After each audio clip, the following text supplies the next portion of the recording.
A paz do Senhor a você, querida família. Outra vez vamos estar juntos meditando na bendita palavra de Deus. Para tanto, vamos ler um texto bíblico registrado em Lucas capítulo 9, versículos 46 a 48. E suscitou-se entre eles uma discussão sobre qual deles seria o maior. Mas Jesus, vendo o pensamento de seus corações, tomou um menino, pô-lo junto a si, e disse-lhes: qualquer que receber este menino em meu nome, recebe-me a mim, e qualquer que me recebe a mim, recebe o que me enviou.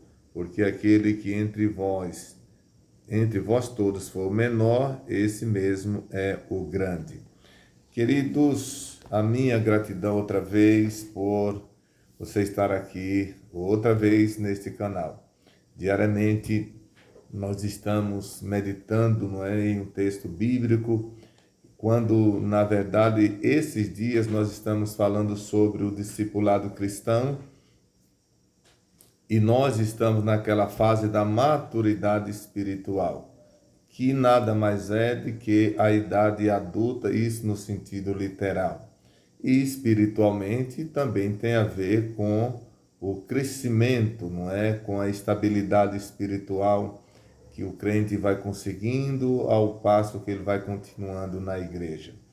E nós vamos continuar falando deste assunto.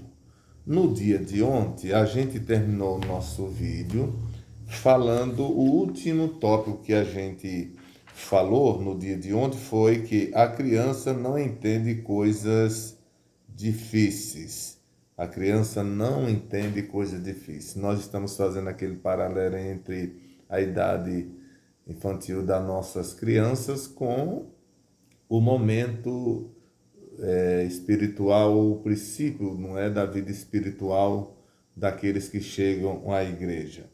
E aí nós vamos fazendo aquele paralelo e quem está nos acompanhando deve estar realmente entendendo o que nós estamos tratando aqui. Mas vamos lá. Nós temos um paralelo a ser aplicado, não é, na nossa vida espiritual. Alguém pode perguntar, não é, eu não sou uma criança no sentido natural, mas será que não é no sentido espiritual? Pode que alguém, eu acho que os que estão me acompanhando lembram que eu falei aqui mais de uma vez que a criança, apesar dela apresentar seu comportamento infantil, não é perceptível por ela, porque é próprio da criança, nessa fase da idade, ter esse comportamento inadequado. O tempo, eu disse aqui várias vezes, que o tempo vai fazendo com que ela vá se distanciando desse comportamento. E, portanto, ela jamais vai perceber que aquilo é inconveniente. Às vezes eu fico pensando, já pensou se fosse gravando todo o comportamento de uma criança, do momento que nasce até o momento que se torna adulta? Imagina como ficaria ela assistindo toda aquela série de comportamentos durante todo aquele período de vida. E a gente também passou por esse momento. Mas, muito bem, alguém pode dizer, não, mas eu não sou mais uma criança, eu não consigo ver isso em mim. Olha, você pode não ser, nós não podemos ser naturalmente, claro, literalmente uma criança, porque crescemos. Mas os nossos comportamentos podem identificar a falta de maturidade espiritual. Capítulo 9 do livro de Lucas, os discípulos de Cristo eram imaturos a princípio, apesar de serem frutos da escolha do próprio Jesus.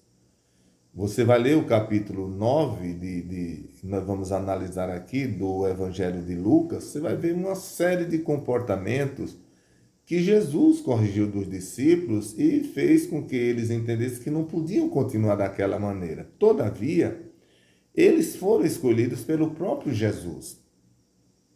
Jesus, quando no capítulo 4 de Mateus, quando ele escolhe os primeiros discípulos, os 12 primeiros, ele disse, eu vos farei pescadores de homens. O que Jesus está dizendo aqui?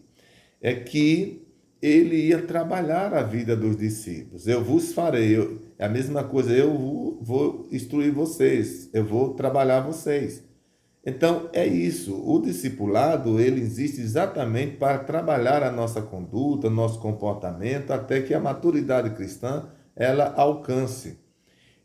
Por ter uma imaturidade revelada, a criança não deixa de ser membro da família, não deixa de ser filho dos pais, não deixa de ser um membro da sociedade, porque ela é uma criança, porque tem um comportamento diferente de uma pessoa adulta. Não, ela é.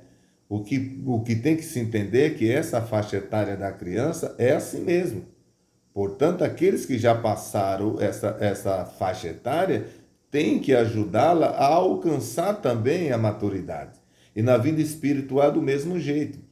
Jesus escolheu os seus discípulos, mas, como eu disse, no capítulo 9 você vai perceber uma série de comportamentos que teve que ser corrigidos. Jesus não encontrou eles perfeitos, ele foi trabalhando ao passo que ia passando os dias. Mas vamos lá então. Vamos às evidências da imaturidade dos discípulos. Primeiro, Lucas 9,41 eram incrédulos e de natureza má. Eu vou ler aqui com os queridos para que a gente vá acompanhando o texto. Lucas, capítulo 9, versículo 41, diz assim: Jesus respondendo disse: geração incrédula e perversa, até quando estarei ainda convosco e vos sofrerei? Traze-me cá o teu filho. Ou seja, Jesus aqui encontra neles uma incredulidade. Eles eram incrédulos sobre o próprio Jesus, sobre os feitos de Jesus, sobre a palavra de Jesus. Isso está em Lucas 9,41. Já em Lucas 9,46, eles contendiam entre si. E eu li esse versículo agora e vou ler de novo. E suscitou-se entre eles uma discussão sobre qual deles era o maior. Já pensou? Um grupo de discípulos discutindo quem é o maior entre eles, querendo se sobressair entre eles. Isso é um claro sinal de imaturidade espiritual. Porque quando a pessoa alcança a maturidade, ele não se esforça para dizer que sabe, que vai, não, de forma nenhuma. Ele vai desenvolvendo, né, suas tarefas, ele vai passando como deve passar, ele vai agindo como deve agir, e a forma como ele vai procedendo em cada situação é o que vai declarando que ele é uma pessoa de maturidade. Não precisa ele gritar. E os discípulos estavam aqui gritando, discutindo entre si quem era o maior. É um sinal de maturidade espiritual. E eu volto a dizer, eram os discípulos de Jesus. No versículo de número 49 de Lucas, capítulo 9, eles eram sectaristas e exclusivistas. O que é uma pessoa sectarista? É uma pessoa intolerante. E o que é uma pessoa exclusivista? Exclusivista significa a tendência de excluir os outros quando a pessoa não é como ele. Então, vamos excluir. Tem que deixar ele fora, porque ele não concorda com a gente ou não alcança o nosso raciocínio. Você já pensou? Todos nós, em algum momento, se alguém tivesse que nos excluir, alguém tivesse realmente de pôr a gente para fora, como nós nos sentiria? Porque em algum momento a gente não corresponde com o esperado. Se não tiver alguém que tenha paciência, a gente está perdido. Concorda comigo? Então, no capítulo 9 e versículo 49, eles eram sectaristas e eram exclusivistas. No versículo 48, 9 e 54, eram vingativos e usavam de represária. Veja o que diz o versículo de número 54. E os seus discípulos, Tiago e João, vendo isso, disseram: Senhor, queres que, digamos que, desça fogo do céu e os consuma, como Elias fez também? Ou seja, eles viram que algumas pessoas não concordavam com o ensino de Jesus, com o mandamento do Senhor, eles pediram a Jesus que Jesus permitisse para que orassem e viesse fogo do céu e consumisse toda aquela gente que não concordava com o seu raciocínio, a sua vontade. Então, veja que isso é também uma prova que eles eram imaturos. No capítulo 9, versículo 58, eles eram comodistas. O que é uma pessoa comodista? Uma pessoa que pensa na sua própria comunidade. Ele estando bem cômodo, as outras pessoas, para ele não importa. E nós não temos essa mensagem no Evangelho. A Bíblia ensina que a gente deve desejar para os outros aquilo que a gente deseja para nós. Nós devemos fazer com os outros aquilo que desejamos que alguém faça conosco. Mas os discípulos tinham esse comportamento, um ou outro sinal de maturidade espiritual. Em 9,59 de Lucas, sua escolha de valores era invertida. Veja o versículo 59, o que é que diz. E disse outro, segue, mas ele respondeu, Senhor, deixa-me primeiro que eu vá enterrar meu pai. Jesus chama alguém para segui-lo, mas ele tinha um outro negócio a cuidar. Ou seja, ele não tinha como prioridade aquilo que Jesus estava propondo. E para concluir esse vídeo hoje, Lucas 9:61 eram controlados pelos sentimentos. Veja o versículo de número 61, o que diz. Disse também outro, Senhor, eu te seguirei, mas deixa-me despedir primeiro dos que estão na minha casa. Ou seja, eram pessoas controladas pelos sentimentos. E tudo isso que a gente falou, é um sinal de imaturidade espiritual. Quando